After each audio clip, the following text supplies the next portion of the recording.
और भूख लग रही ज्यादा। जुबैर लगा दो यार, मौलवी साहब हमारे लिए रुकेंगे नहीं अफ्तारी के लिए। इन्फॉर्मेशन गाड़ी की वही तो अफ्तारी का टाइम करीब आ गया। गाइस आप लोग भी अफ्तारी करें। एग्जॉस्ट खुला ना खुला हो, शिफ्ट्स कैसी हो, स्टीयरिंग कैसा हो, ठीक है। ये क्या हो? लेकिन पीछे हमारी आई है मर्सिडीज 124, उसने डिपर मारे, उसने कहा साइड में करो M5, ठीक है, बच्चे लगते हो तुम जी। अस्सलाम वालेकुम जी ख़वातीन और हज़रात, welcome back to the collection boys channel. आज हम मौजूद हैं एक और आपके साथ रिव्यू के लिए। ये हमजा भाई M5 कंपटीशन में वेट कर रहे हैं और ये हमारी कैमरा कार भी मौजूद है। इसके अंदर हमारा 360 कैमरा लग चुका है and we are ready to roll. ये हमजा भाई के पास अभी जाएंगे। अस्सलाम वालेकुम हमजा भाई। ये देखो कितना क्यूट लग रहा है जुबैर, नंबर प्लेट लगा रहा है, लेकिन पता नहीं क्या कह रहा है, इतना को बड़ा साइंस वाला काम नहीं है। कैसे ख्याल आया हमजा भाई आपको एकदम से कि यार क्योंकि M5 का अफ्तारी रिव्यू किया जाए? का टाइम आ नहीं रहा और भूख लग रही ज्यादा। जुबैर लगा दो यार, मौलवी साहब हमारे लिए रुकेंगे नहीं अफ्तारी के लिए। ख्याल ऐसा है कि यूट्यूब पे लोग खुश हैं, कमेंट्स कर रहे हैं, अब मिक्स कमेंट्स भी होते हैं, लेकिन ओवरऑल खुश हैं। तो वो रिव्यू मांग रहे, तो हमने कहा चलो M5 का हम रिव्यू देते हैं, खड़ी भी है। अच्छा सो शुरू करते हैं। हम बैठे हुए हैं, आपने बताया हम M5 में बैठे हुए हैं जी ठीक है। सो M5 BMW की 1984 से ना जो भी 5 सीरीज आई है उसकी जो top of the line sports version है उसको कहते हैं M5। तो पहले E28 थी, उसके अंदर उनने उस वक्त की M1 थी स्पोर्ट्स कार BMW की, उसका इंजन डाला। फिर E34 थी 90s में। फिर जहाँ से मुझे पसंद आनी शुरू हुई वो थी E39, उसके अंदर आया V8 4.9 लीटर। क्या गाड़ी थी। सीट बेल्ट खुद टाइट हो जाती। हाँ, उसके बाद BM ने और ऊपर काम किया कि BM ने E39 के बाद निकाली E60 M5।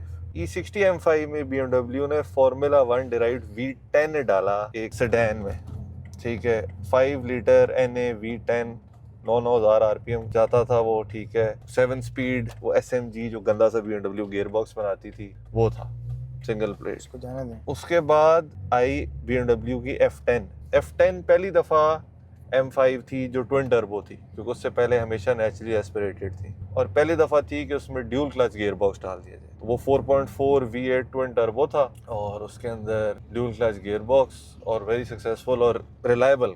मतलब लोगों ने 3-4 लाख माइल चलेंगे। उससे पहले जो BMs होती थी वो कंसिडर होती थी कि ज़रा टेम्परेमेंटल है, उतनी रिलायबल नहीं। और उसके बाद F90 आई, जो कि ये F90 में पहली दफ़ा BMW ने इसको ऑल व्हील कर दिया। साथ ही मर्सिडीज़ ने भी E63 ऑल व्हील कर दी 213, उससे पहले वो भी हमेशा रेयर व्हील बनाते थे, और साथ ही BMW। तब ये गाड़ियों को एटलीस्ट मैंने सीरियसली लेना शुरू किया, क्योंकि स्ट्रीट के ऊपर ऑल व्हील जो है इट इज़ सो क्विक कि ये गाड़ियाँ बोन स्टॉक लो 11 सेकेंड्स में, फ्लैश करो डाउन पाइप डालो हाई 10s में, फ्लेक्स फ्यूल करो और थोड़े और मोड डालो तो लो 10 में, ठीक है।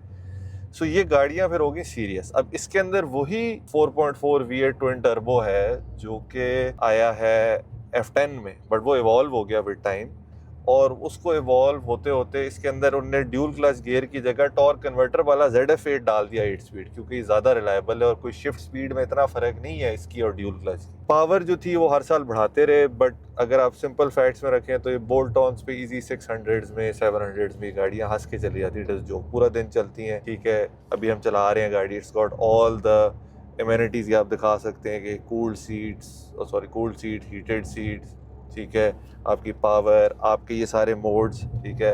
अभी सही चल रहा है, स्पोर्ट पे चल रहा है। अच्छा, BM की अच्छी चीज़ ये कि जो M1 M2 है, M1 पे आप अपनी पहले से सिलेक्शन कर लेंगे आपको क्या चाहिए, M2 पे क्या चाहिए, एग्जॉस्ट खुला ना खुला हो, शिफ्ट्स कैसी हो, स्टीयरिंग कैसा हो, ठीक है। ये क्या हो? ये एम्बुलेंस ने पीछे आके सायरन मारा है, दूर से आना चाहिए था एम्बुलेंस को सायरन के साथ, अल्लाह खैर करे। अच्छा, और ये फिर इसके अंदर फजूल चीज़, इसकी ऑटो स्टार्ट स्टॉप, ये इसका हम ऑफ कर देते हैं, ठीक है, हमने फ्यूल नहीं ऑटो बचाना। स्टार्ट स्टॉप वैसे हमारी समझ से बाहर है कि क्यों ये यार ये हमारी समझ में भी नहीं आएगा, हमारा मुल्क अभी काफ़ी पीछे है इन चीज़ों में, जो कि अच्छी बात है, बट बाहर चूँकि एमिशंस वगैरह नई गाड़ी जब बनाओ पास करने के लिए आपको ये चीज़ें ऐड करनी पड़ती हैं, ठीक है। ये फ्यूल कंजम्पशन के लिए होता है? हाँ, अच्छा, दूसरी चीज़ चूँकि रेयर व्हील ड्राइव बायस वाली ऑल व्हील है, तो इसके अंदर रेयर व्हील भी हो सकता है, यानी कि जिस तरह अगर आप इस सेटअप पे जाएं, ठीक है, या ये M1 दबाएं आप, ठीक है, तो ये कह रहा है कन्फिगर, ठीक है, तो ये 2 व्हील भी हो सकती है। तो अगर आप कंप्लीटली रेयर व्हील ड्राइव। हाँ, तो अगर आपने शुगर लगाना है तो आप कर सकते हैं, राइट। और ये अभी मैंने वैसे ही M1 दबाया था, मैं M1 वापस दबाऊंगा तो ये नॉर्मल मोड में आ जाएगा। नॉर्मल मोड में एफिशिएंट, कंफर्ट। हमजा भाई आज ये हम क्या कर रहे हैं? सामने हमने दूसरी गाड़ी क्यों लगाई हुई है, ये तो बताते चलें साथ ही ब्लॉग। यार मेरा ना नया शौक बना है कि मैं आजकल ना वो बनना चाह रहा हूँ कार रिव्यूअर, उससे गुजर के मैं मीडिया वाला बनना चाह रहा हूँ, मतलब डायरेक्टर, अपना ड्रामा भी लिखना चाह रहा हूँ। और मैं वो वीडियोस देखता रहता हूँ। तो हमारे पास रिग नहीं है जो कि आप पीछे से आके ऐसे बम्पर की तरफ, क्योंकि शॉट्स लो अच्छी लगती हैं, तो ये हम हाई एक्सपेरिमेंट कर रहे हैं और हम चाह रहे हैं कि हम मिनिमल मैन पावर के साथ मैक्सिमम कंटेंट लाएं। हमने एक नया ड्रोन भी खरीद रहे हैं, हमें अब्दुल्ला मरवत जो है वो एडवाइस कर रहे हैं, क्योंकि वो ड्रोन्स के चैंपियन है, ठीक है। तो उन्होंने बताया कि आप FPV की ख्वाब छोड़ दें और आप नॉर्मल DJI का ड्रोन लें, उसको उड़ाएं, गाड़ी पर लॉक रहेगा, ये वो ज़रा एंगल्स और हम वीडियो में चाह रहे हैं, ठीक है। और अभी जो गिरफ्तारी का टाइम है तो हर बंदा पट रहा है गाड़ी, ठीक है। सिटी वाला कह रहा है साइड पे करो E क्लास, अपने घर में करीब E रखे क्लास हमारी है, करीब रखे। ठीक है। अच्छा, सो खैर कमिंग बैक टू, फिर F90 के बाद इसकी आ गई फेस लिफ्ट, ठीक है। और F90 की फेस लिफ्ट जो है LC आई है वो 2020 के बाद आ गई, उसमें अगली पिछली लाइट्स, बम्पर थोड़े बहुत चेंजेस है। इसमें CSP आई है, वो बहुत स्पेशल और बहुत महंगी है, उसमें पीछे भी 2 सीट्स हैं और इधर नürburgring के साइंस स्टिच हुए हैं, पावर थोड़ी सी ज़्यादा है, वेट 100 किलो का। इसके बाद जो अभी करंट M5 की जनरेशन है वो चल रही है P90, ठीक है। और वो अभी तक मैंने लाइव नहीं देखी पाकिस्तान में, उसकी i5 जो है वो वाली शेप में जो M5 है, तो वो भी कन्वर्ट होना शुरू होएंगी। उसमें उन्होंने पहली दफ़ा ऑल व्हील के साथ, टर्बो के साथ हाइब्रिड भी कर दिया, तो हर जनरेशन में एक नई चीज़ हो रही है। तो वो बेस गाड़ी 700 प्लस हॉर्स पावर। क्या आपको लगता है कि वो F90 से बेहतर गाड़ी होगी? यार बेहतर एक रिलेटिव टर्म है, लग्जूरियस आपके according, I am asking for your. अभी तक उसकी शक्ल मुझे पसंद नहीं आई, इंटीरियर तो ऑब्वियसली उसका इसका नो मैच है, तो बिल्कुल i7 type interior. But again कुछ लोगों को पुराना पसंद होगा बटन वाला, जैसा शायद मुझे भी है, but you can't fight technology advancement. But उसको ECU फ्लैश करो तो हजार घोड़े निकाल रही है, Don't you उसका think वजन भी that ज्यादा है। the look of the car will grow on you? And sometimes. पता नहीं, खैर यही मैंने i7 के बारे में कहा था, वो तो मुझे पसंद है। लेकिन पीछे हमारी आई है Mercedes 124, उसने डिपर मारे, उसने कहा साइड पे करो M5, ठीक है, बच्चे लगते हो तुम जी। अब हम आपको दिखाते हैं इसका एक्सेलरेशन चेक, वैसे नॉर्मल मोड में एग्जॉस्ट भी इसका खुल जाता है, थोड़ी सी आवाज़ भी बढ़ जाती है। यार ये बहुत मरीजों की तरह चला रहा है। हाँ। हमारा कैमरा का है। पता नहीं उसको क्या है, उसकी गाड़ी में वो खराबी है।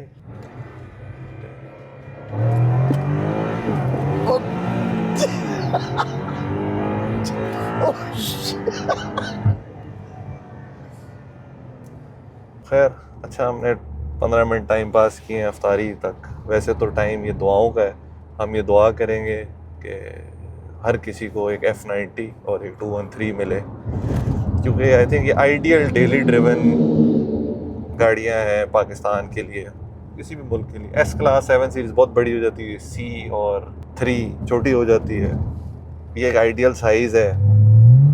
और चूँकि ऑल व्हील है उसकी वजह से ये सही गेम चेंजर है। असल जो ये गेम चेंजर ऑल व्हील के बाद हुई थी ये F90 और 213 में।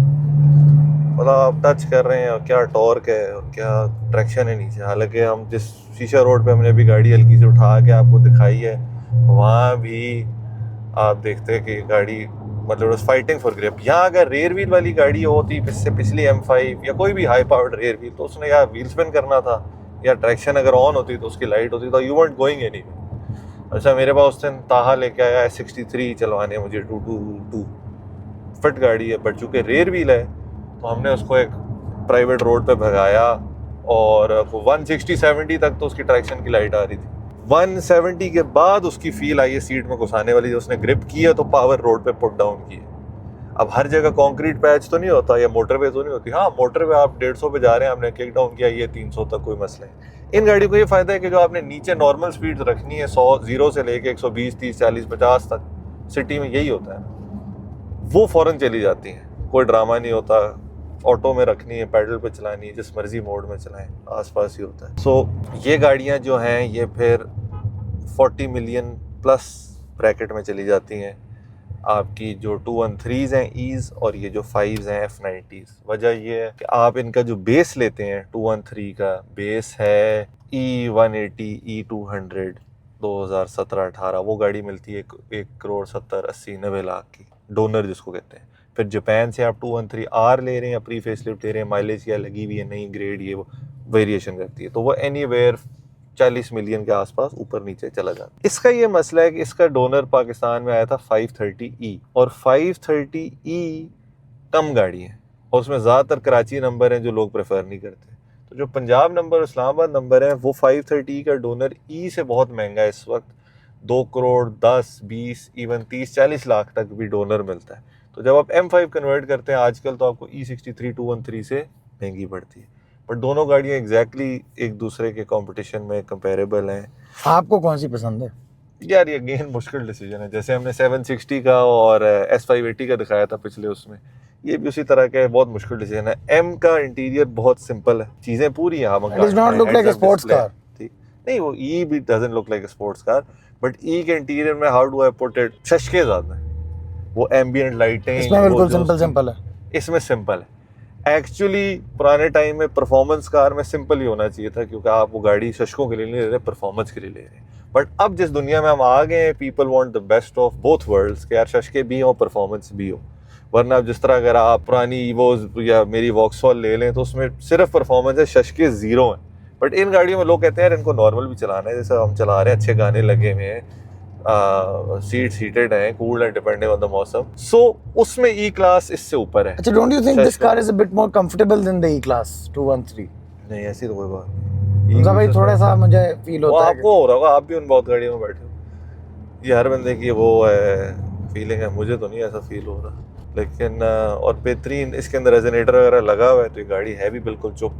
हमने अपनी G80 में भी वापस रेजोनेटर डाल दिए हैं, उसका बहुत ज़्यादा शोर था तो थोड़ा सा कम किया ताकि उसको चला सकें।